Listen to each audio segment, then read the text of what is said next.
গল্পকথনে আপনাদের আমন্ত্রণ। পড়ছি হুমায়ুন আহমেদের হিমু সমগ্র থেকে দরজার ওপাশে। আজ থাকছে শেষ পর্ব। ছোট মামার রাতের ট্রেনে বাড়ি যাবার কথা। কাপড় পরে তৈরি হয়েছেন। বেরোতে যাব, হঠাৎ বললেন, আচ্ছা বাদ দে, আরেকটা রাত থেকে যাই। তোর সাথে দেখাই হয় না, একা একা থাকিস, বড় মায়া লাগে। বাড়িতে কী সব সমস্যা নাকি আছে? থাকুক সমস্যা, এক রাতে কী আর হবে? তোর সাথে গল্পগুজবই করা হয় না। বেশ তো মামা, আসুন গল্পগুজব করি। তুই এবার একটা বিয়ে টিয়ে কর। একা একা কতদিন থাকবি? অবশ্যই একা থাকায় আরাম আছে, তাই বলে সারা জীবন তো একা থাকা যায় না, ঠিক না? জি মামা, ঠিক। দেখে শুনে পাত্রী ঠিক করতে হবে। নন ম্যাট্রিক হলে ভালো হয়। এইসব মেয়ে হাতের মুঠোর মধ্যে থাকে, যা বলবি শুনবে। পড়াশোনা জানা মেয়ে খ্যাচখ্যাচ করবে। কালো মেয়ে খুঁজে বের করতে হবে। মুখের ছিঁড়ি ছাদ আছে, কিন্তু রং কালো। ফর্সা মেয়েদের মেজাজ থাকে, ধরাকে সরা জ্ঞান করে। কালো মেয়ে 10 চরেও শব্দ করবে না। মেয়ে দেখব না কি হিমু? এখন না মামা, চাকরি বাকরি নেই, খাওয়াবো কি? খাওয়ানোর মালিক আল্লাহ পাক। কে খাওয়াবে এইসব নিয়ে চিন্তা করা মহাপাপের শামিল। এই জগতের সমস্ত পশু পাখি, মানুষ, জিন সবার খাওয়ার দায়িত্ব আল্লাহ পাক নিজের হাতে রেখে দিয়েছেন। এই ধর পিঁপড়া, পিঁপড়ার কখনো খাওয়ার অভাব হয়? হয় না। আল্লাহ পাক তার খাওয়ার ব্যবস্থা করে রেখেছেন। পিঁপড়ার মতো এত ক্ষুদ্র প্রাণীর খাওয়ার ব্যবস্থা আছে, আর মানুষের থাকবে না? তাই এসব নিয়ে চিন্তা করিস না। চাকরি টাকরি হোক, তারপর তোমাকে বলবো। মেয়ে দেখতে বেশি দিন তো লাগবে না।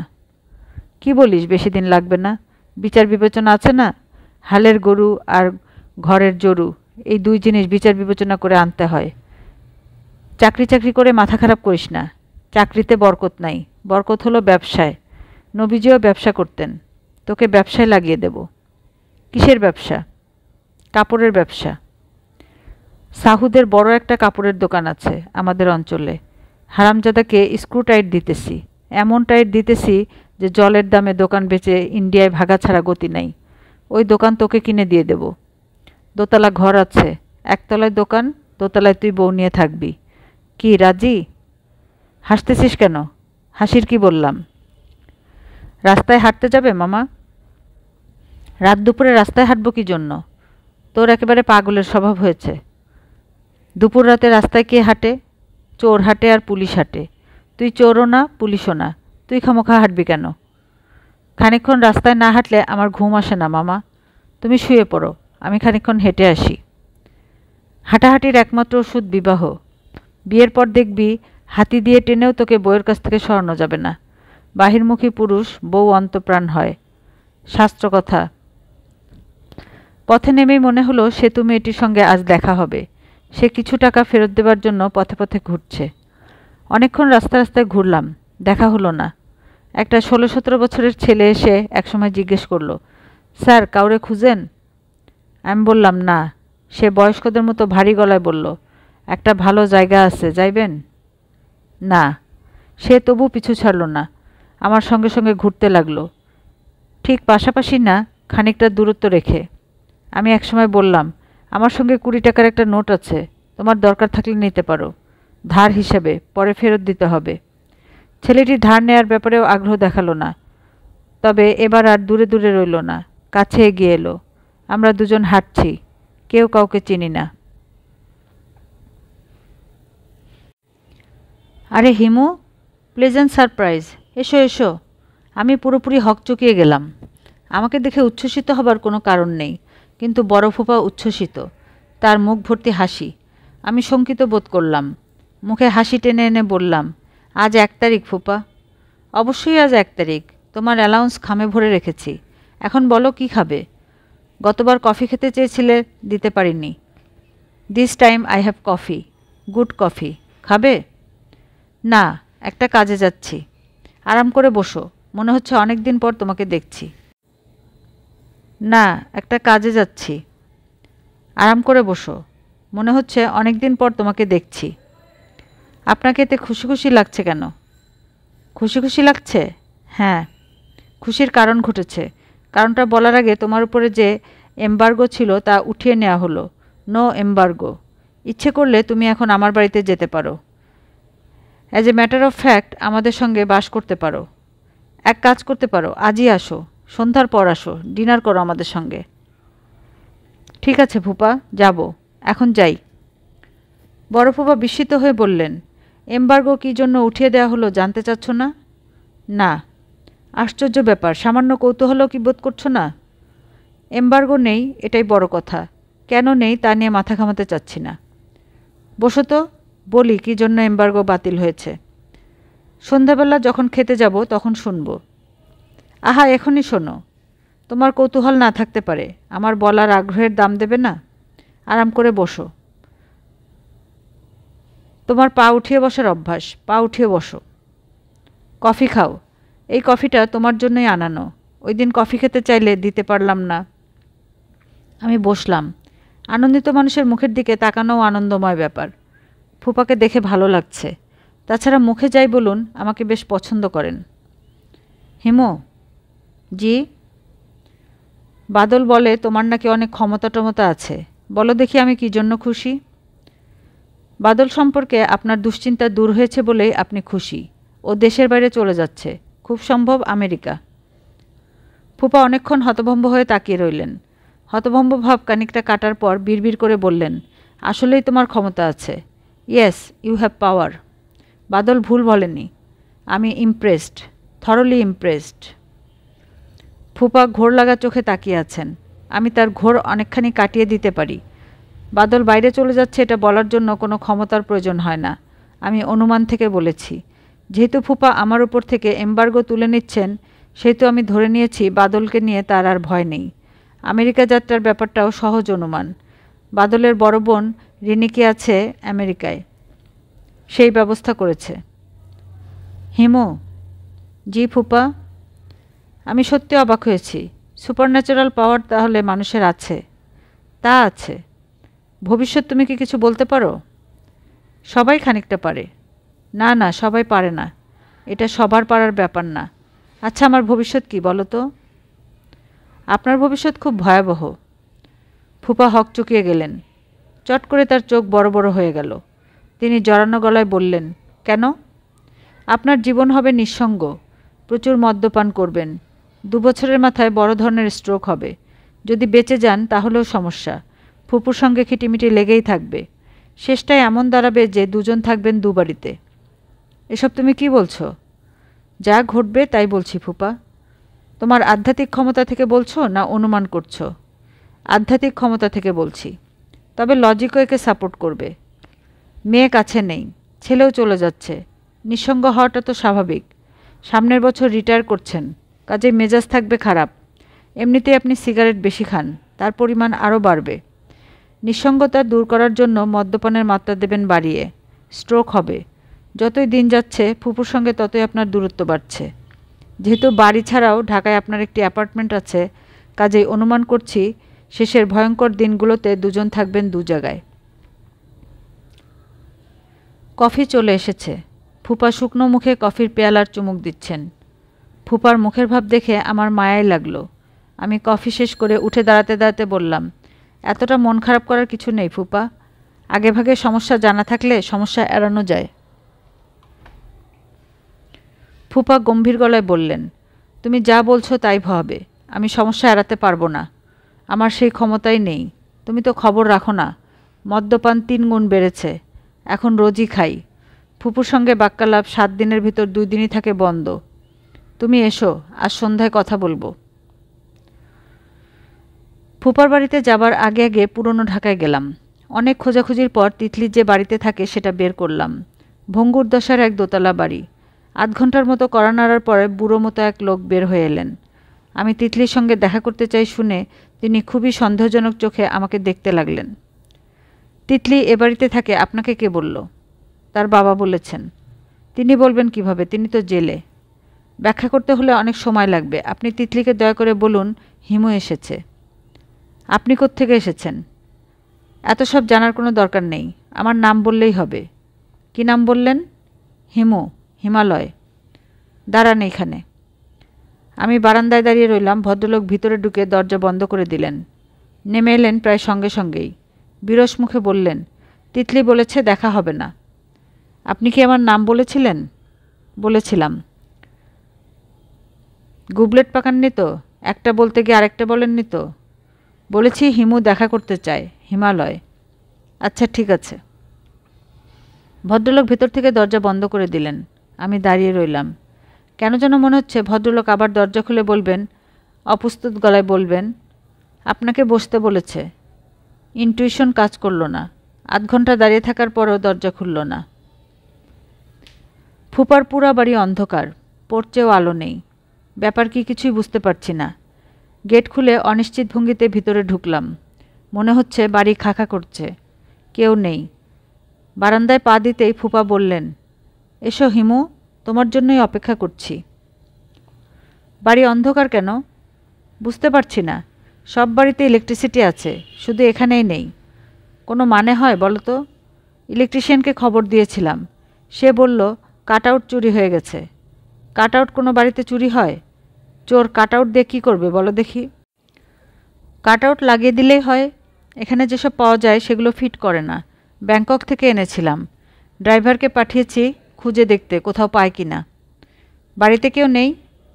তোমার ফুপু নেই। সামান্য একটু আর্গুমেন্ট হয়েছে। সুটকেস গুছিয়ে সন্ধ্যাবেলা চলে গেল। কোথায় গেছেন? বলে গেছে হোটেলে গিয়ে উঠবে। যন্ত্রণা আর সহ্য হচ্ছে না। It is high time that something has to be done. মনে হয় না এই মহিলার সঙ্গে বাস করতে পারবো। বাদল বাড়িতে নেই? আছে, ঘরে বসে কী সব যেন করছে। গোদের উপর বিস্ফোরা। আমি ওর সঙ্গে একটু গল্প সল্প করে আসি ফুপা। অনেক দিন কথা হয় না। যাও। ও আরেকটা কথা, তোমাকে ডিনারের নিমন্ত্রণ করেছিলাম। সরি অ্যাবাউট দ্যাট, কিছুই রান্না হয়নি। কাজের মেয়ে দুজন আছে, ওরা রাঁধতে পারত। তোমার ফুপু তাদের নিষেধ করে দিয়েছে। দুজনকেই ছুটি দেওয়া হয়েছে। এটা কোনো সমস্যা না ফুপা। পাউরুটি আছে তো, ওই খেয়ে নেব। পাউরুটি খেতে হবে না। ড্রাইভারকে বলেছি যা পায় নিয়ে আসতে। বাদলের সঙ্গে কথাবার্তা যা বলার বলে তুমি ছাদে চলে এসো। বাদলের ঘরে ঘিয়ের প্রদীপ জ্বলছে। প্রদীপের সামনে সে পদ্মাসন হয়ে বসে আছে। তার পরনে গেরুয়া চাদর। হচ্ছে কি এসব? মনটা স্থিতি করার চেষ্টা করছি। তুমি বলেছিলে না, মন বিক্ষিপ্ত হলে প্রদীপের দিকে তাকিয়ে মন স্থিতি করা যায়। বলেছিলাম নাকি? কি আশ্চর্য, না বললে আমি জানব কোত্থেকে? মন কি খানিকটা স্থিতি হয়েছে? বুঝতে পারছি না হিমুদা। এসো, ঘরে এসো।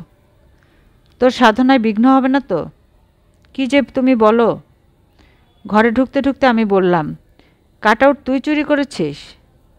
বাদল বিস্মিত হয়ে বলল, কি করে বুঝলে? ও আচ্ছা, তুমি তো বুঝবেই।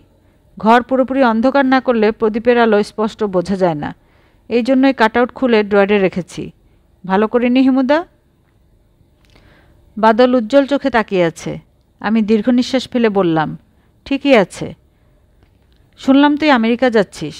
বাদল হাসল। কি পড়বি সেখানে? আমেরিকা গেলে তবে তো পড়ব। যাচ্ছিস না? তুমি পাগল হলে হিমুদা, আমি আমেরিকা যাব কেন? তাহলে যাওয়া হচ্ছে না? অফকোর্স না। এমনিতে অবশ্যই কাউকে কিছু বলছি না। সবাই ভাবছে আমি যাচ্ছি। কাজেই আমাকে কেউ ঘাটাচ্ছে না।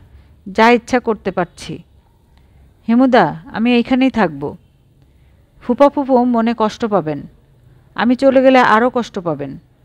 তা ঠিক। তবে নিজের জীবন নিয়েও তো ভাবতে হবে। বড় হয়ে কি করবি? তুমি যা করছো আমি তাই করব। রাস্তায় রাস্তায় ঘুরব। হিমুদা, এখন তুমি আমাকে মন স্থিতি করার কৌশলটা ভালো মতো শিখিয়ে দাও। প্রদীপটা শুধু কাঁপছে। দরজা জানলা বন্ধ করে দেব? পদ্মাসনটা কি ঠিকমতো হয়েছে? সবই ঠিক আছে। দরজা খোলা রাখাই ভালো, এতে শরীর ঠান্ডা থাকবে। চাদরটা খুলে খালি গা হব? রেশমি কাপড় গায়ে থাকলে ভালো। তোর মটকা পাঞ্জাবি আছে না? ওই একটা পরে নে। ভাগ্যিস তুমি এসেছিলে হিমুদা। তুমি না এলে কী যে হতো।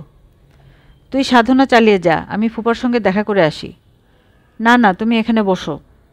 এখানে বসলে হবে কি রে? তুই তো এখন সাধনা করবি। ও আচ্ছা, তাও তো কথা। আচ্ছা তুমি যাও। যা ভেবেছিলাম তাই। বড় ফুপা পানের যাবতীয় আয়োজন নিয়ে ছাদে বসেছেন। আইস বক্সে বরফ, ঝালমরিচ মাখানো চীনাবাদাম। তিনি বসে আছেন শীতল পাটিতে। ঠিক বসে নেই, আধশোয়া হয়ে আছেন। বসো হিমু, তোমার ফুপু চলে যাওয়ায় একদিকে ভালো হয়েছে। ক্যাটক্যাট করে কথা শোনাবে না, মুখ গম্ভীর করে থাকবে না। পুরো বোতল শেষ করলেও কারো কিছু বলার নেই। পুরো বোতল শেষ করবেন? না, শরীরে সহ্য হয় না। 5 পেগের বেশি এখন আর পারি না। এর কম হলে ঘুমের অসুবিধা হয়, বেশি হলে বমি বমি ভাব হয়। আপনি কি নিয়মিতই পাস করে চালাচ্ছেন? কাল একটু বেশি হয়ে গেল, 10 ক্রস করে ফেললাম। তারপর বমি টমি করে কেলেঙ্কারি অবস্থা। তবে কাল ঘুম খুব ভালো হয়েছিল, এক ঘুমে রাত কাবার। এখন বলো হিমু, তুমি কেমন আছো? ভালো। ফুপা গ্লাসে লম্বা চুমুক দিতে দিতে বললেন, নেশাটা ঠিকমতো ধরুক, তারপর হায়ার ফিলোসফি নিয়ে আলাপ করব। মনের তরল অবস্থায় হায়ার ফিলোসফি নিয়ে আলাপ করতে ভালো লাগে না। আচ্ছা, তুমি কি মৌলানা জালালউদ্দিন রুমির কবিতা পড়েছ? না, আমিও পড়িনি। শুনেছি উনি মদ্যপান নিয়ে অনেক ভালো ভালো কথা লিখেছেন। ভালো কাজ করলেও লোকে ভালো কথা বলে না। মদ্যপান তো কোনো ভালো কাজ না। এই নিয়েও একটা লোক ভালো কথা বলবে ভাবাই যায় না। পড়ে দেখা দরকার। কি বলো হিমু? আপনি দেখি দ্রুত চালিয়ে যাচ্ছেন ফুপা। প্রথম 3টাতে দ্রুত খেতে হয়, তারপর স্লো স্টিডি হয়ে যেতে হয়, এটাই নিয়ম। আজকে আপনি 5-এর ভিতর থাকবেন না সীমা অতিক্রম করবেন? তোমার ফুপু নেই, সুযোগ যখন পাওয়া গেছে, হা হা হা। সীমা অতিক্রম করার আনন্দ আছে হিমু। আনন্দ আছে বলেই সবাই সীমা অতিক্রম করতে চায়। অবশ্য আমাদের হলিবুকে সীমা অতিক্রম করতে নিষেধ করা হয়েছে। হা হা হা। আপনি শুধু শুধু হাসছেন ফুপা। শুধু শুধু হাসছি নাকি? যা ভাবছ তা না। এখনও নেশা হয়নি, আনন্দে হাসছি। তোমার ফুপু বাড়িতে নেই, এজন্য আনন্দবোধ হচ্ছে। I hate this woman. সারা জীবন হেট করেছি, মুখে কখনো বলিনি, ভদ্রতা করে বলিনি। আজ তোমাকে বললাম। আমি তাকিয়ে আছি, মনে হচ্ছে অন্ধকারেও ফুপার চোখ চকচক করছে, বিড়ালের চোখের মতো জ্বলছে। হিমু। জি? মাঝে মাঝে মহিলাকে খুন করে ফেলতে ইচ্ছা করে। আমাকে খুশি করার জন্য সে আবার কখনো কখনো আহ্লাদি ধরনের কথা বলে। আমি মনে মনে বলি, চুপ হারামজাদি, কিন্তু বাইরে এমন ভাব দেখায় যেন বড় আনন্দিত। ফুপু কি আপনাকে পছন্দ করেন? কে জানে করে কি না। Who cares. বুঝলে হিমু, আমার জীবনটা আমি নষ্ট করে ফেলেছি। 23 বছর এমন একজন মহিলার সঙ্গে কাটালাম যাকে আমি সহ্যই করতে পারি না। ফুপা, আর খাবেন না। আপনি ঠিকমতো কথা বলতে পারছেন না, কথা জড়িয়ে যাচ্ছে। কথা জড়ালে কিছু আসে যায় না। কি বলছি তা বুঝতে পারছো তো? বুঝতে পারলেই হলো। একটু সরে বসো, হঠাৎ করে বমি টমি হয়ে যেতে পারে। কি যেন তোমাকে বলছিলাম? কি পরিমাণ ঘৃণা তোমার ফুপুকে করি সেটা ব্যাখ্যা করছিলাম। উদাহরণ দিলে তুমি বুঝবে, উদাহরণ না দিলে বুঝবে না। 4 বছর আগের কথা। অফিসে গেছি, রিনকি কাঁদতে কাঁদতে টেলিফোন করেছে। ডিম ভাজতে গিয়ে নাকি তার মা শাড়িতে আগুন লেগে গেছে, সমস্ত শরীর পুড়ে গেছে। খবরটা শুনে আমি এমন একটা আনন্দ হলো, তোমাকে কি বলবো হিমু। বারবার মনে হতে লাগলো, আপদ গেছে, আপদ গেছে, বাঁচলাম বাঁচলাম। ভাগ্যিস মানুষের মনের কথা কেউই বোঝে না। মনের কথা বুঝতে পারলে বিরাট কেলেঙ্কারি হয়ে যেত। মনের কথা বুঝতে পারে না বলে কেউ কিছু বুঝলো না।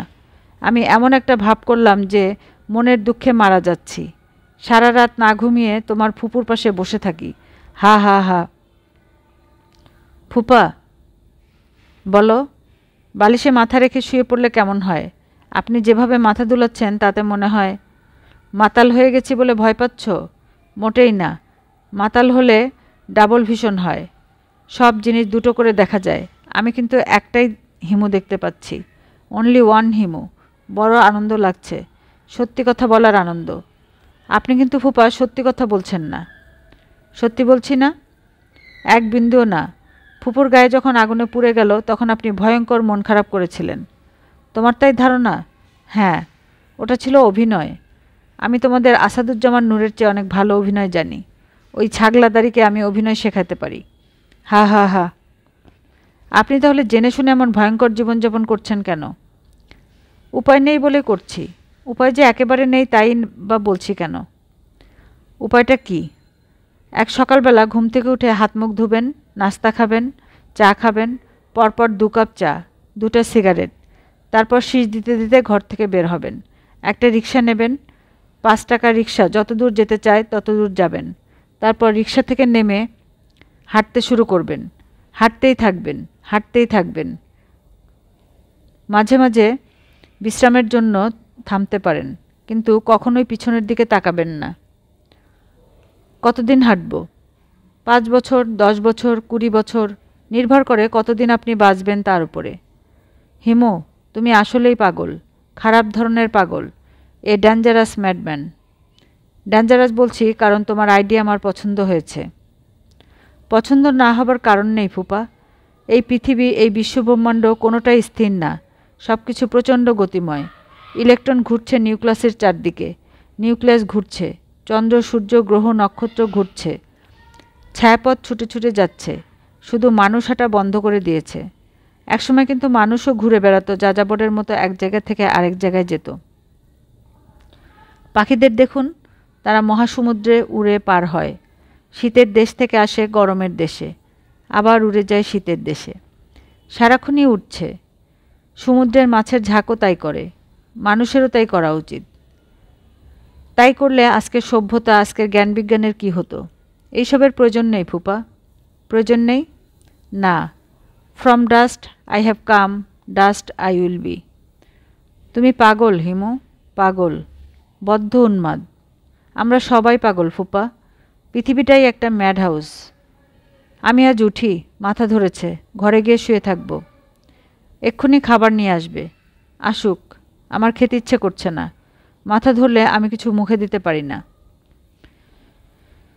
ঘরে ফিরলাম অনেক রাতে। বাইজিৎ সাহেব আমার ঘরের সামনে মোড়ায় একা একা বসে আছেন।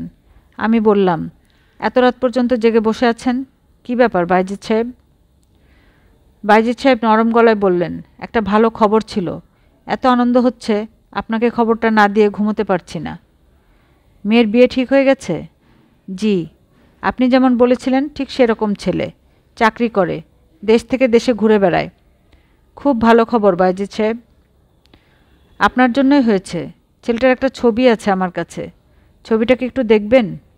অন্য একদিন দেখব, আজ প্রচণ্ড মাথা ধরেছে। অবশ্য ছবি দেখার দরকার নেই, আমি জানি ছেলে সুন্দর। সুন্দর না? রাজপুত্রের মতো ছেলে। সব আপনার জন্যই হয়েছে, সব আপনার জন্য। আমি জানতাম হবে।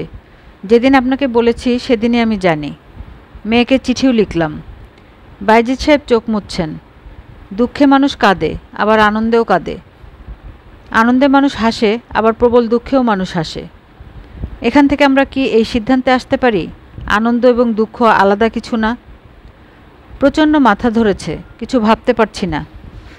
বাইজিৎ সাহেব ক্ষীণ গলায় বললেন, আপনি শুয়ে থাকুন, আমি একটু হাওয়া করি। আপনাকে কিছু করতে হবে না, দয়া করে আমাকে একা থাকতে দিন প্লিজ। ঘরে কি ঘুমের ওষুধ আছে? এক গাদা হিপনল খেয়ে শুয়ে থাকব। মাথার যন্ত্রণার মুখোমুখি হতে চাচ্ছি না। মাথার যন্ত্রণায় খুব কষ্ট পেলাম। এই যন্ত্রণা দীর্ঘদিন আমাকে আচ্ছন্ন করে রাখল। দিন এবং রাত্রির ব্যবধান মুছে গেল। মনে হতো সবসময় দিন, সবসময় রাত। মেস থেকে তারা আমাকে হাসপাতালে নিয়ে ভর্তি করিয়ে দিল। হাসপাতালের ওয়ার্ডটি বিশাল, রোগীরা শুয়ে আছে, আমিও তাদের সঙ্গে শুয়ে আছি। স্থান কাল সম্পর্কেও বিভ্রমের মতো হলো। এই মনে হয় হাসপাতাল, এই মনে হয় হাসপাতাল নয়, স্টিমারের খোলা ডেক। সিটি বাজিয়ে স্টিমার চলছে, আমরা খুব দুলছি।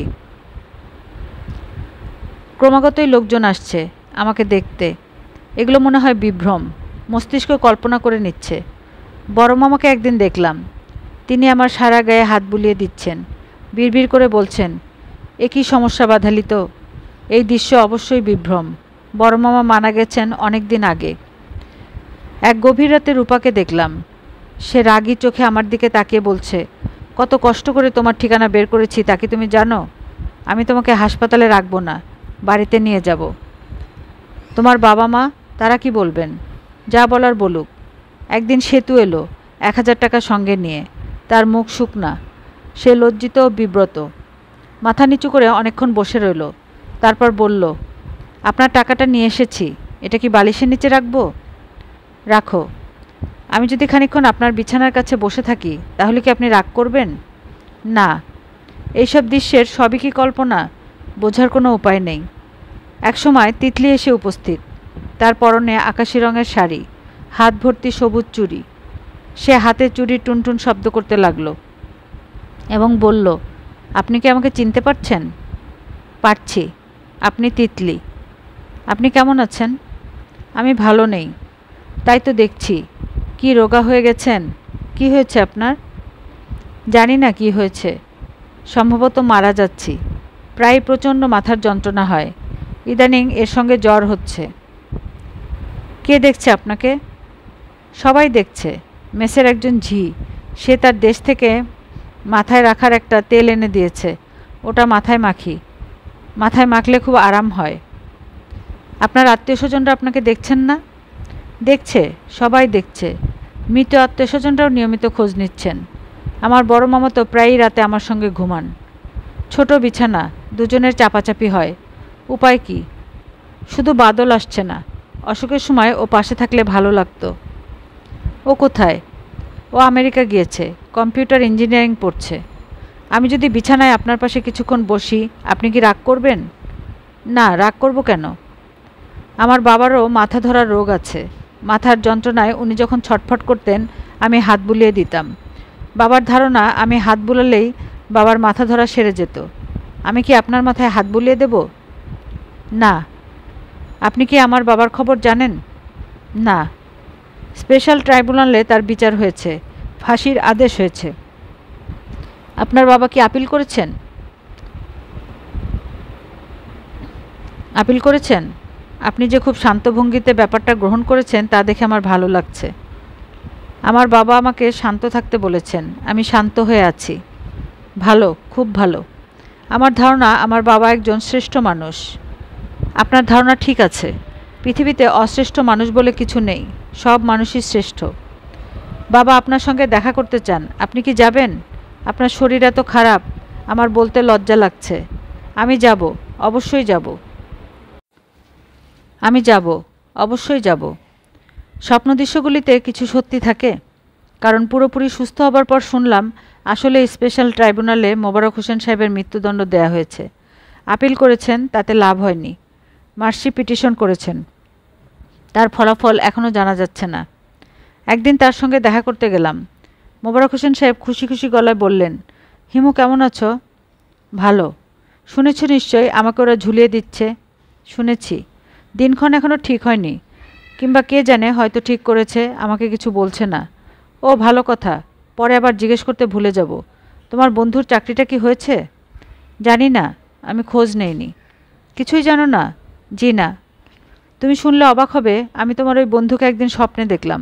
সে আমাকে বলছে, স্যার একটু দোয়া করবেন, আমাদের একটা বাচ্চা হবে। তোমার বন্ধুর সঙ্গে খুব সুন্দর মতো একটি মেয়ে। মেয়েটা স্বামীর কথায় খুব লজ্জা পাচ্ছে। আমি তোমার ওই বন্ধুকে কোনো দিন দেখিনি, কিন্তু স্বপ্নে সঙ্গে চিনে ফেললাম। মোবারক হোসেন সাহেব ছোট্ট করে নিঃশ্বাস ফেললেন। আমি বললাম, আপনি কেমন আছেন? মোবারক হোসেন সাহেব কিছুক্ষণ চুপচাপ থেকে বললেন, বুঝতে পারি না, কিছুই বুঝতে পারি না হিমু। হিমু? জি? আমার মাথাটা বোধহয় এলোমেলো হয়ে যাচ্ছে। আমাকে যে সেলে রাখা হয়েছে সেখান থেকে 100 গজ দূরে জেলখানার ফাঁকা মাঠ। মাঝে মাঝে কয়েদিরা সেই মাঠে ফুটবল খেলে। এক রাতে কী হয়েছে জানো? হঠাৎ ঘুম ভেঙে গেল। জানলার শিক ধরে মাঠটার দিকে তাকালাম। দেখি কি জানো? মাঠটার মাঝখানে একটা গাছ, বেশ বড় একটা গাছ, চারদিক ধুধু করছে। আর কিছুই নেই। গাছ কোত্থেকে এলো বলো তো? তিনি আমার জবাবের জন্য অপেক্ষা করলেন না। কিছুক্ষণ চুপচাপ থেকে নিচু গলায় বললেন, তোমাকে কয়েকটা জরুরি কথা বলার জন্য ডেকেছিলাম। জরুরি কথাগুলো একটাও মনে পড়ছে না। জহির সম্পর্কে কি যেন বলতে চাচ্ছিলাম, মনে করতে পারছি না। জহির তোমার ভালো বন্ধু ছিল, তাই না হিমু? জি। সে ছেলে কেমন ছিল বলো তো? সে অসাধারণ একটি ছেলে। মোবারক হোসেন সাহেব হাসতে হাসতে বললেন, অতি খারাপ মানুষ হয়েও অসাধারণ একটি ছেলের জন্ম দিয়েছি, এই তো কম কথা না, কি বলো? তা তো ঠিকই। তুমি চলে যাও হিমু, বেশিক্ষণ কথা বলতে ভালো লাগে না। আমি উঠে দাঁড়ালাম। মোবারক হোসেন সাহেব বললেন, তোমার স্বাস্থ্য খুব খারাপ হয়ে গেছে হিমু, স্বাস্থ্যের দিকে লক্ষ্য রাখবে, রোদে বেশি ঘোরাঘুরি করো না। জি আচ্ছা। আমি জেল কর্তৃপক্ষকে বলে রেখেছি, ফাঁসির দিন তারিখ হলে তোমাকে যেন জানানো হয়, যেন তোমাকে এই দৃশ্যটা দেখার অনুমতি দেওয়া হয়। তুমি একবার বলেছিলে তোমার খুব শখ এই দৃশ্য দেখার। এরা আমার এই অনুরোধ হয়তো রাখবে। আমি চুপ করে রইলাম। তিনি নিচু গলায় বললেন, তোমার জন্য সামান্য কিছু হলেও করতে পারছি, এই জন্য একটু ভালো লাগছে। তুমি কি চলে যাবার আগে কিছু বলবে, সান্ত্বনার কোনো বাণী? আমি নিচু গলায় বললাম, ডাস্ট উই উইল বি। কি বললে? কিছু বলিনি চাচা। আচ্ছা যাও, তোমাকে অনুমতি দিলে চলে এসো, কেমন? আচ্ছা হিমু, আজ কি পূর্ণিমা?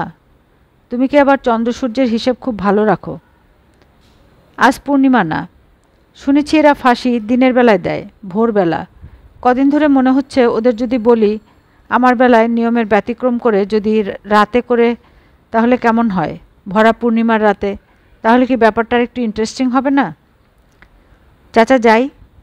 আচ্ছা যাও, আমার কথাবার্তায় কিছু মনে করো না। আজকাল কি বলি না বলি তার হিসাব রাখতে পারি না। জেল কর্তৃপক্ষের চিঠি পেয়েছি। বিশেষ বিবেচনায় তারা মোবারক হোসেন সাহেবের শেষ ইচ্ছা পূরণ করেছেন। আমাকে আগামীকাল ভোর 4টায় যেতে বলা হয়েছে। ডিআইজি প্রিজন আমাকে একটি পাস দিয়েছেন। এটা দেখালেই জেলখানায় আমাকে ঢুকতে দেবে। আমি কি যাব দেখতে? অবশ্যই যাব। আমাকে যেতে হবে। এই নিমন্ত্রণের ব্যবস্থা প্রকৃতি নিজের হাতে করেছে, একে অগ্রাহ্য করার পথ কোথায়? কেন যেন মনে হচ্ছে আজ রাতে আমার গাঢ় ঘুম হবে। ঘুমানো মাত্রই স্বপ্নটা দেখব। দরজার ওপাশ থেকে কেউ আমাকে ফিসফিস করে ডাকবে, হিমু, এই হিমু। ওই স্বপ্ন আমার দেখতে ইচ্ছা করছে না। আমি আজ সারা রাত জেগে থাকব, হাঁটব পথে পথে। কদিন ধরেই রাত 10টার দিকে লোডশেডিং হচ্ছে। কয়েক ঘন্টার জন্য এত বড় শহর ডুবে যাচ্ছে গাঢ় অন্ধকারে। আজও লোডশেডিং, কিন্তু আকাশ ভেঙে নেমেছে জ্যোৎস্না। সমস্ত শহর যেন ভাসিয়ে নিয়ে যাচ্ছে। জ্যোৎস্না দেখতে দেখতে আমার হঠাৎ মনে হলো প্রকৃতির কাছে কিছু চাইতে নেই, কারণ প্রকৃতি মানুষের ইচ্ছাই অপূর্ণ রাখে না।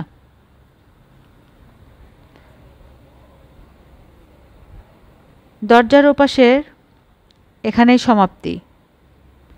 গল্প শুনতে ভালো লাগলে সাবস্ক্রাইব করে পাশেই থাকুন।